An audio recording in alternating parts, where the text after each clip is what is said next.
Hello, this is Victor and here with a new Ask Victor video. This is the video that I do more or less in the middle of the month, where I answer the questions that you have put in the comments in the previous month.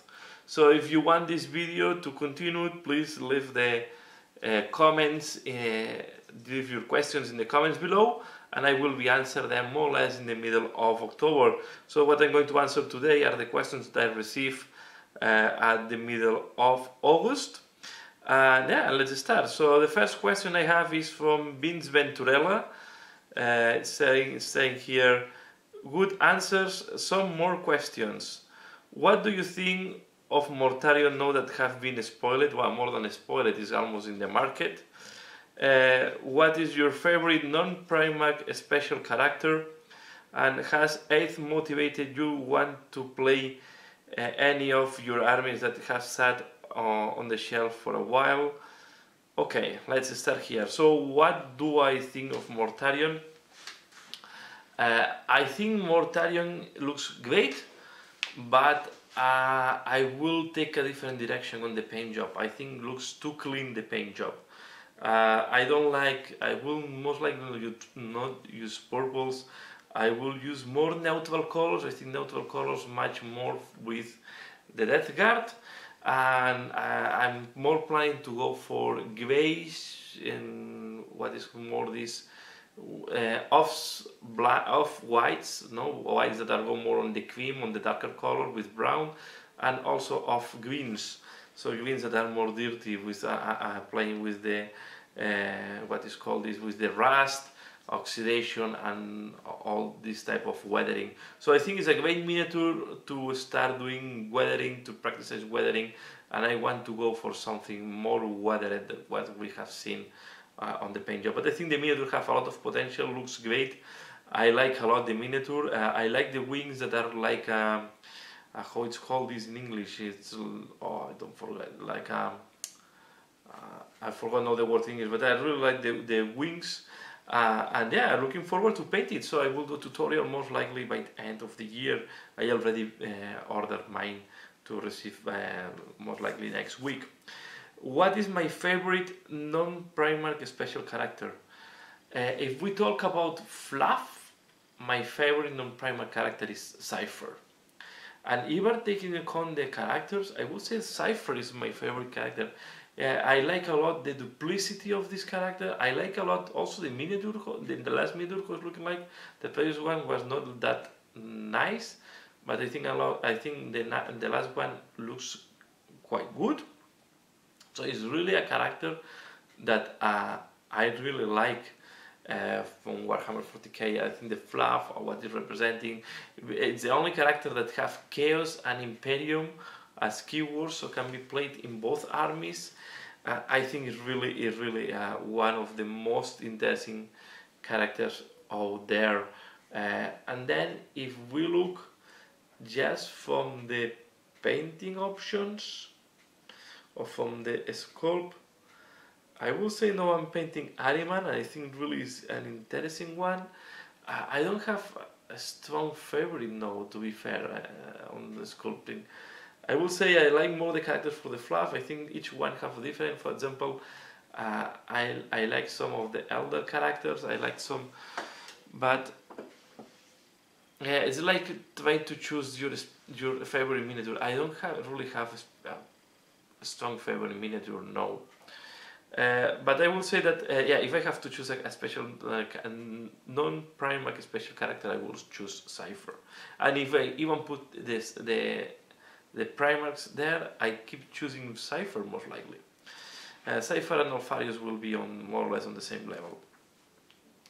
Has 8th motivated you to want to play any of your armies that have sat on the shelf for a while? And here I'm going to do a nerd revelation.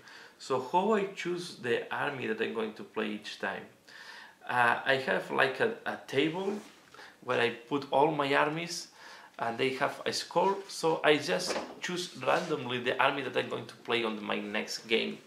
So this is a challenge because I don't have continuity with one army. I don't play, normally when I go to tournament, I just choose a random army from my collection, and I try to learn a little bit about this army for the tournament, and I go with that army to the tournament. So this is why you see that sometimes I play one of my latest armies, and then suddenly I start playing some of my old armies. I like to really jump from one army to another. I like to use all my armies, and I found that as I don't have the ability to play that often. Normally I choose in Age of Sigmar, in 40k I choose my army just by rolling a dice. So yeah, I keep the motivation to play them all. And now I have a question from Scarlet the Wanderer. With the future release of Shakespeare, would you like to see new Stormcast Eternals unit entirely made of female models, or may you even a new complete chapter of Battle Tome? I would say that I would like to have female characters mixed with the male characters. I don't think it's need to make a special unit or special faction only for women. I like more the approach of the elder or the elves, I will say in that case, where we have a mixture of them. You have units that have more of them, so I like more the approach of the elder or the harlequins in 40k, where you have a mixture of female and male characters. I really like more the mix to be able to go in both directions. So not looking forward to have a specialized unit of Stormcast females. I'm most looking to have more schools of females mixed with the Stormcast units. Hi Victor, what do you think about the Games Workshop court case in Florida? This is a question from Richard Gringer. Thanks a lot for the question. Of course, thanks a lot for everybody who's putting questions. So this is a question from Richard. What I think about the Games Workshop court case in Florida. So I guess most of you know that the Games Workshop have been sued for quite a big amount of money in Florida. I have go through. I did not go through all the details. I went to some of the summaries that I have found online. To be fair, I'm not a knowledge about how the laws are working in US. It's for me they look extremely different how they work in US and what I'm used or what I know from the laws in Spain that I don't know neither. So I'm never been a person that is super interested on laws and how they work. Just to know enough to know be in trouble, but I think they work so differently in US than in Europe and most of the countries like Spain. Then yeah, for me it's all looks quite crazy. So I can tell you if this was put in Spain, there is no way that it will proceed to the court. I don't think in Spain anybody will go to the court for that. Because if you end up losing, you will pay all the expenses of the court, and it's quite a big amount of money, and there is not interest from lawyers to really pull that, because most likely you will end up losing the case in Spain. But yeah, US is completely different world. I think most of the claims he's doing, I have the feeling he can have a couple of fair claims, okay, but I have the feeling that most of them are just to put more claims, like the IP part. I think he's putting that because he wants to put more claims there, and he wants to really put a lot of claims, and then Games Workshop will start fighting and removing some of them. It's like a negotiation. No, you put a lot of things there. You know that most of them will be dropped, and the expectation is that one or two of them will pass through and you will receive some money. This is the feeling I have from all the claims. I don't know if he can.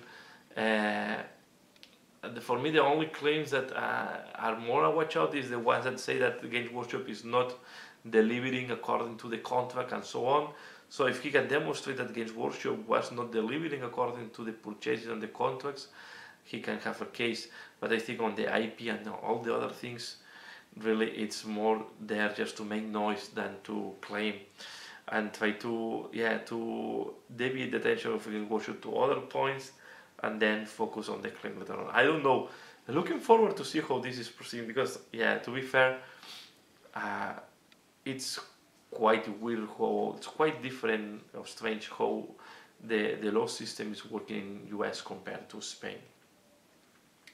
Now I have a question from Edic Beer, another great channel. Edic Beer, yeah, I guess all of you are subscribed, but in case you are not, I recommend it, especially if you like Necrons or Tyranids or Elder. He's doing a lot about Necrons and Tyranids recently. So and he will do a Slaanesh next year. Well, he's already doing a Slaanesh now, but he will paint a new Slaanesh army next year. So great episode, Victor. Good tips with the glue. Do you speak English any other time other than the YouTube channel? Okay. Since I moved to Belgium and I'm working in a American company, I will speak English most of the day with all my colleagues at work. So my working language is English. I write everything in English. I speak English with almost everybody. And I know we have grammar mistakes all the time. And I'm not the only one. You can see from the accents, because where I'm working we have French people, Spanish people, of course. We have people from Portugal, from US, from England, we have a Scottish colleague, India. So we have China, and a lot of countries from Asia. So I really have to collaborate with people from all around Europe, all around the world, more likely, because I have to collaborate with people from Asia. I have to work with people in France, Germany, Poland, Italy, Geneva, Switzerland. So it's really, I really have to, most of my time I'm working on English. Even some of the words I'm using in my workplace, I'm more used to using English. When I have someone that can speak Spanish, I realize that every 5 words I put an English word in the middle. So yeah, English is, and then I wanted to do the channel, try to force me to speak English in a different context. This was one of my purposes of the channel. I really wanted to force me to speak English that is not technical English, to say it in a way, right? And see if I can start increasing my vocabulary in other parts of the language that is not just the technical language. So, but yeah, I speak a lot of English, and of course, I'm living in Belgium. I don't speak French, shame of me. I don't speak Flemish neither. So, and when I need to talk with someone in Belgium, normally I use English unless they switch to Spanish. And I have to say, in Belgium, a lot of people speak English. So when I go to play to Against Worship Store, I play in English. When I go to tournament, I play in English. So yeah, I have the feeling sometimes I'm using more English than Spanish, and more than Catalan, that was my mother tongue. Yeah, great question, and thanks a lot, Edic Beer. And here I have more questions from Scarlet the Wanderer. He decided to put even more questions. Thanks a lot. So the first one is, do you think that Games Workshop will release the new, and now I have to, on plastic miniature, part of the Great Unclean One, sorry, yeah, Great Unclean One plastic miniature as part of the Games Workshop 40k Death Guard that could also fit AOS Black War release. But we have seen that this is not the case. I had loved to see a Great Unclean One on plastic. My expectation is we are going to see a Nurgle launch in AOS. I have really the feeling, because after the Blight War they put some rules, special rules for Nuggles. I think they wait a little bit the post-launch of the Warhammer 40k, and my expectation is if we see something on Nurgle on AOS, I think we are going to see a new plastic kit for the Great Unclean One. What I see from the Death Guard, it's very focused on the Space Marines, on the Legion, with some demons, but it's not like the Demon King that we have seen on Khorne some years ago. It's really Death Guard, the Legion. So yeah, I would love to see that. My hope is that with the AOS Nurgle we are going to see that, and I think that with the Blight War release after that, my expectation is we are going to see some Nurgle, and with this Nurgle the Great Unclean One. But Who knows? Nothing has seen up to now. Then there is another question. Do you like the new iOS SNI accessories released last week? And do you plan to use those? What kind of similar accessories would you like to release in future? One matching any major faction release? And here I need to think, just give me a minute. So I was checking to know what terrain you're talking about. I don't know if you are referring to the Shardak spines and the Eldritch ruins, this very weird alien type of forest. Is not of my taste. I don't know if it's a paint job or but it's not something that I like. I prefer more for 40k, for example. I prefer more the industrial terrain and other types of terrain. So I don't like. I would like to see if, terrain dedicated to other factions. I think the easy way to go for Games Workshop is to do the Imperial faction, right? Because it's normally all the battlefields are with Imperium and they can more or less match for any battlefield. But yeah, I think a Tyranid one or Necron one, Tomb Wall will be funny. Or if you do Elder, I think this Corrupted Wall Elder is not of my taste. I prefer if they fighting right. What's called this? Craft Wall of Elder, something like that, or Elder Ruins. I think I prefer to see Elder Ruins, but without all this weird thing that they have put around. I like the idea of the Elder Ruins because Elder are everywhere. I like the idea of Necron Ruins, or even in the past they used to have like or to have some third parties. They have like Tyranid Infestation. So, but yeah, the ones that they have launched were not under my taste, and to be fair, normally I prefer to go more for like a Imperial ruins because they match my they can match Chaos, they can match Imperium, and yeah, and they can match almost any alien race because they are going to the Imperium Walls to fight. So yeah, definitely the one that was launched about 4 weeks ago, and it was not really launched. I think was a relaunch because they launched it during the Gathering Storm, and they were part of the how it's called this the one of Bieltan, the second book of the Gathering Storm. This was launched during this period, this terrain. So, but yeah, I think yeah, it's not on my taste and not for me, this type of terrain. So, and that's all these are all the questions I had this month. And please, yeah, if you want this series to continue, leave the comments below. Let me know what do you think. I hope you have liked the answer that I give to you and you find them interesting. Give the questions, give a like if you have liked this video, subscribe if you're not subscribed, and as usual, thanks a lot for watching and see you again later. Bye.